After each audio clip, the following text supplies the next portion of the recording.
As a 16-year public educator, I know what it's like to be in the trenches. I know the frustration, the overwhelm, the discouragement, and the hard work. I also know the successes. The mission of my blog is simple: to help you find your more. More time, more from technology, more student engagement, and more hope.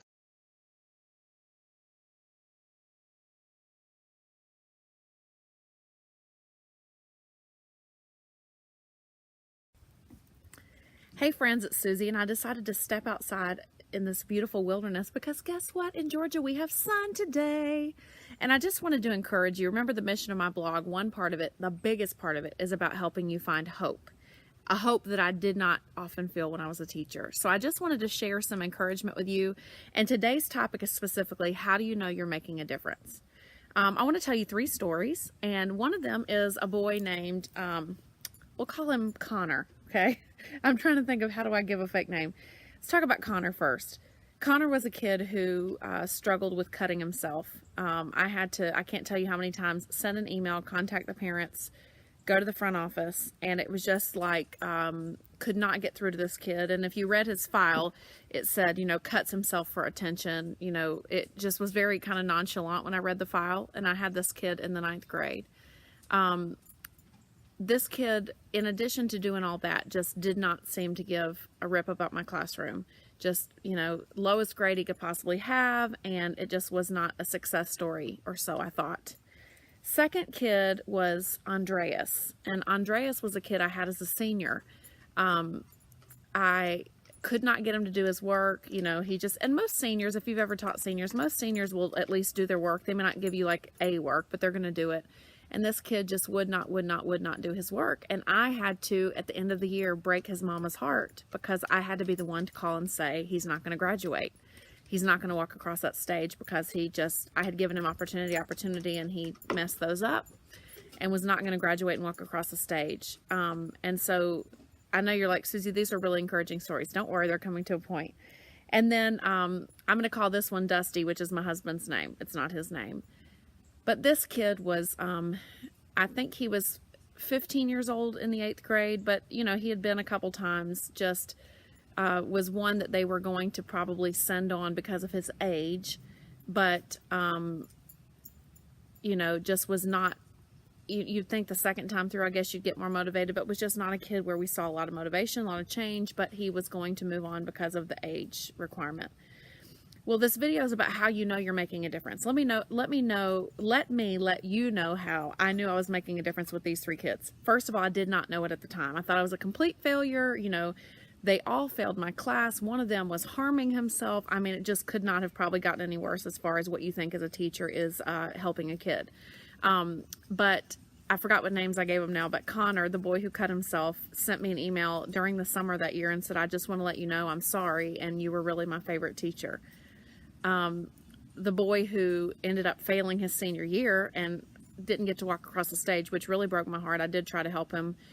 Reached out to me on Facebook about a year ago just to let me know that he appreciated me. And I haven't had that kid since, maybe 8 or 9 years ago.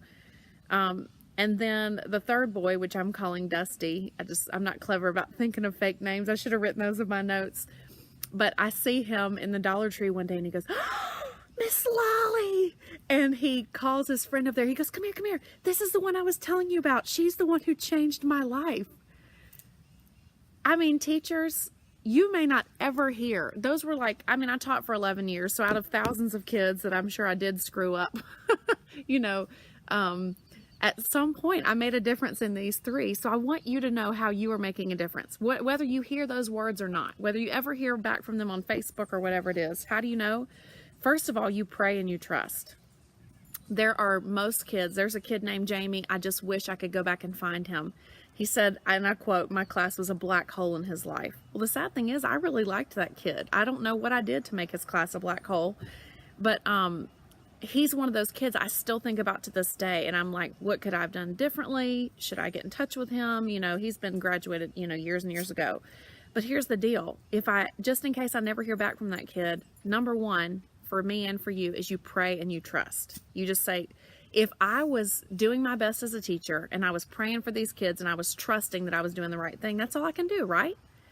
Number two, You do the right thing and have high standards, even when nobody else is doing that. I had multiple kids say, Miss Lolley, this is the hardest class I've ever been in. You know what? If you're teaching to the standards, they're hard. You know, when I was teaching 11th grade, we're teaching things like Benjamin Franklin and the Constitution and, you know, Huck Finn. None of that's going to be easy, but here's the deal. You do the right thing even if Bozo across the hall is showing a movie. Even if you're the only one that's being rigorous, you're doing the right thing. So you pray and you trust that God will bless your efforts to do the right thing, even though it's really hard. I had my husband tell me so many times, Suzy, you know what would make it easier on you is if you just let off on your standards. He goes, but I know you're not going to do that. And he wasn't asking me to do that. But the deal is, if we do the right thing and we have high standards, God is going to bless that. He's going to take care of that. And I know this is my technology blog, but there's no hope to me apart from Jesus. So I'm going to quote a lot of what helped me survive and not cry, I guess, as much as I could have. So what's the third thing you do to know that you're making a difference? You look for the ignored kid. I remember a kid named Patrick. I so wish I could find this kid again. But this kid I had in my 8th grade class, and he made himself, he didn't practice good hygiene, and he made himself a kid that the teacher would ignore, stay away from for whatever reason. We sent him to the counselor. He was aware of his problem, but for whatever reason, I think he wanted to see, will you still see me when I have this issue? There is a kid in your class that is asking you, will you see me? Do you see me? Even though I wear my hair in my face, I look like I don't care. I'm defiant. Will you see me? Will you find that kid? So whether it's a quiet kid or a defiant kid, for whatever reason, look for that ignored kid, and then you will know that you're making a difference. Absolutely. You're making a difference for that one kid. And then finally, you have to have rules, but you have to also have mercy. So I am like very much a stickler for rules. I don't think the kids would have said my class was hard if it was like a free-for-all. However, there were times when I had to say to that ESOL student who literally, and I never bumped grades, but to that ESOL kid who did all her work the whole year and still came out with a 67. I was at a crossroads. What do I do about that grade? I decided to give her a 70. She did everything I asked her to do. She worked as hard as she possibly could, and she was as close as she could have made it. I had to have rules. That was not something I ever did before or since. I had to have rules, but I also had to have mercy. You know, when a student lost a friend to suicide, or when a kid just had a terrible home life going on, or when that senior boy that I was talking about, there were actually 2 in that situation, when that senior boy didn't deserve that second chance, but I said, if you will come to me every day after school and redo this work, I'll give you 70s on it. I didn't just say, here's a 70. But, you know, being willing to make an exception is needed. If you're doing that, then you are making a difference. And friend, I just want to say to you, it is very rare that I have heard the story that says, hey, Miss Lolley, you really changed my life. It's very rare. For a whole year after I quit teaching in high school, I would drive by the high school I used to teach at with a pit in my stomach, thinking, even though I don't think I was a bad teacher, I just had left with the impression that I had ruined kids' lives, or that I was the worst teacher in the world, or whatever it was. I can't tell you the numbers of kids that I wonder, did I do the right thing? Did I make a difference? But listen, if you pray and trust, if you have high standards and do what you know you're supposed to do, if you look for the ignored kid, and then if you have rules but also mercy, friend, you are making a difference. If you need some encouragement, I want to be here for you. I remember every single day what it was like to be in the classroom. So reach out to me. Leave a comment here. You can direct message me. I'm on Twitter and on Instagram.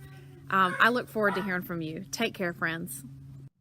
Hey guys, I put my heart into these videos, so I hope you loved it. I hope you've loved all of them, but if you haven't, then make sure you go back and watch the previous videos. I'm making playlists for you all the time. So if you're somebody who wants time savers, there's a playlist for that. If you want to gamify, playlist for that. And all of my themes of my blog. So did you like it? Go ahead and click the thumb below. If you really liked it, I'd love if you shared it on your favorite social media channel. I'm at Suzy Lolley on Twitter. And then finally, my very favorite is if you subscribe. Subscribe to YouTube and subscribe on the blog. Take care.